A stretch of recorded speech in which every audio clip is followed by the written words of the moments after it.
A blue jay who can hold a girlfriend for 8 seasons. A raccoon who refuses to grow up. Literally, on purpose. A gumball machine boss who explodes. Not metaphorically, he turns red and detonates. Might seem like a joke, but all of it is a personal file. Regular show ran for 8 seasons on Cartoon Network. Talking animals, a golf cart, a park that occasionally fights cosmic entities from another dimension. Kids show, weird humor, everyone's seen a clip. But watched as an adult and the randomness isn't quite random. Every main character has a consistent, specific behavior pattern that never breaks. For 8 straight seasons. Those are psychological trauma symptoms written under the cover of comedy. We're going to open this show's hidden case file, one employee at a time. Patient 1, Mordecai. Mordecai is framed as the normal one, the responsible one, the one the audience is supposed to root for. Track his actual relationship history across 8 seasons. Margaret gets close, panics, misses the moment, she moves on. CJ gets a real relationship, sabotages it through jealousy and avoidance, they break up permanently. Circles back to Margaret near the end, still can't close the loop cleanly. Yo, you take Margaret to the airport? Yeah. You want to talk about it? No. 8 seasons. The supposed main character of a romance-adjacent slice-of-life show cannot maintain even one stable relationship for more than a season or 2 at a time. It's not a writer's room accident. This maps to avoidant personality disorder layered with anxious attachment. The specific combination where you want closeness badly enough that you chase it, but the second it gets real, you create distance yourself, without the other person doing anything, because closeness itself is the threat.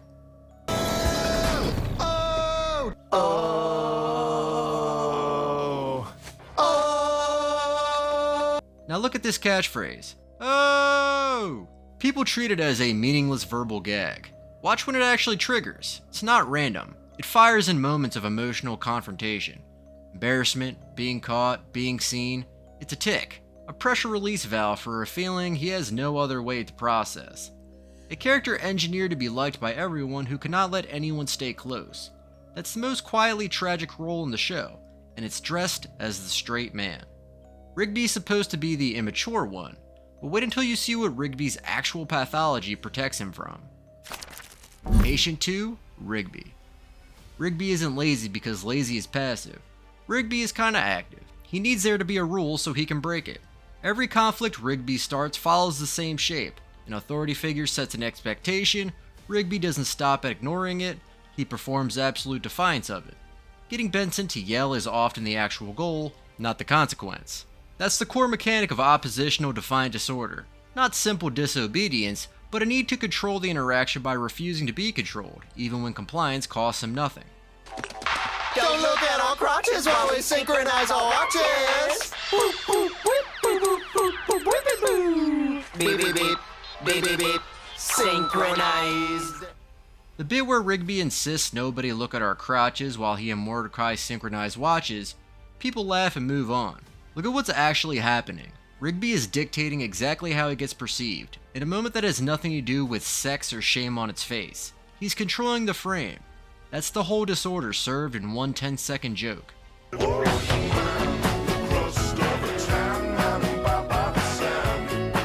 And Rigby's arc, his real arc, the one that finally lands in the finale, is entirely about whether he can tolerate structure long enough to become an adult. Getting his high school diploma late, marrying Eileen, having kids. The show treats Rigby graduates and settles down as one of its biggest emotional payoffs, specifically because everything before it was built on him refusing exactly that. 2 characters down, 2 more disorders to go. And one of them is the reason the show has aliens, time travel, and cosmic gods walking through a parking lot. Patient 3, Benson. Now you would think that the boss would be the sane one, but you would be wrong.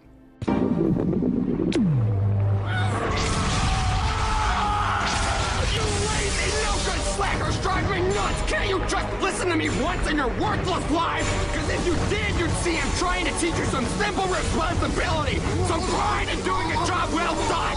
But you wouldn't know a job well done if you paid someone to do it for you. And even then, you'd screw it all up on the account that you can't even follow the simplest of instructions, worrying more about looking cool than doing your job.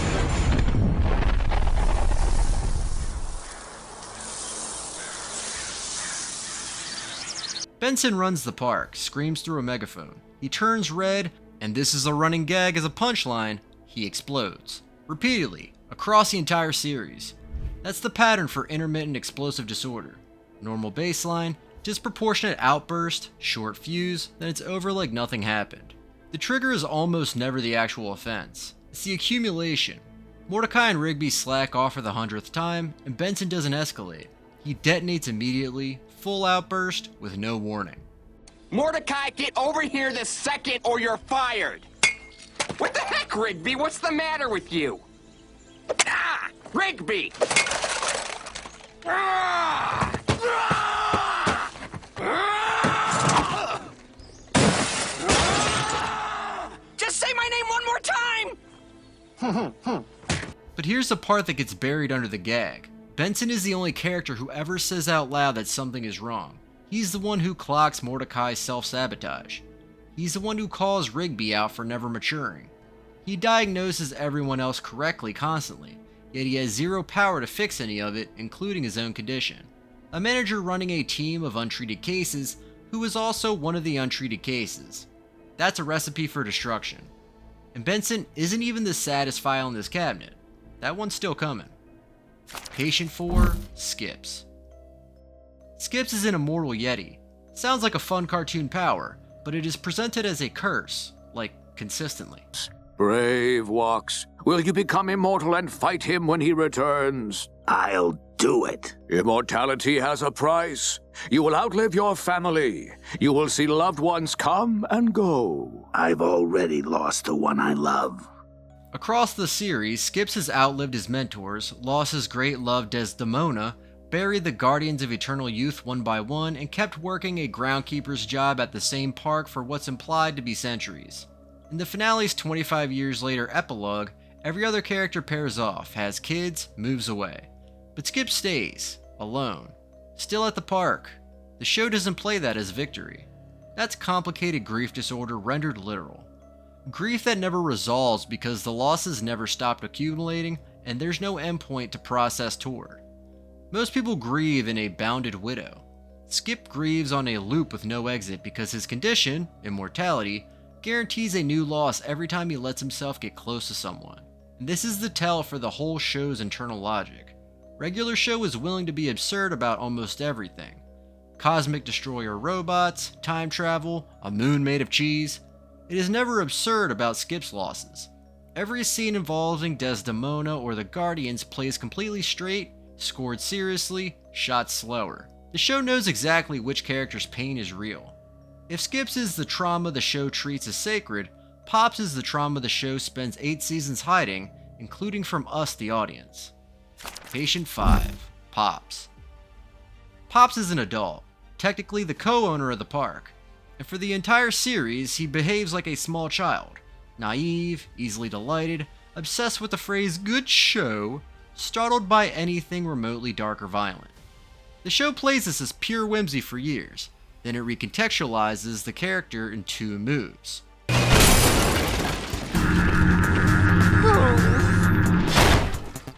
First, an episode reveals that Pops used to be serious, composed, and mature, before a specific incident. His childlike persona wasn't always there. Something switched it on. Explained that you are special, not of this earth. It told the tale of 2 brothers. One, the embodiment of pure good, and the other, filled with pure evil, destined to be at war with one another. I hoped I'd found the good one. Second, and this is the big one, the finale reveals Pops is not a lollipop-headed park owner. He's cosmic scale. His literal brother is a universe-ending entity named Anti-Pops, and the 2 of them have fought and reset all of existence over and over an unknown number of times before the series even begins. Pops has been carrying the memory, or the buried memory, of apocalyptic level violence and loss this whole time.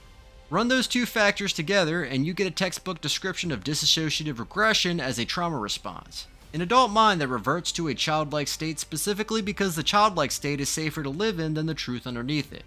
Good show isn't naivety, it's a coping phrase. A small, controllable, happy idea that Pops can hold on to instead of the actual scale of what he's lived through.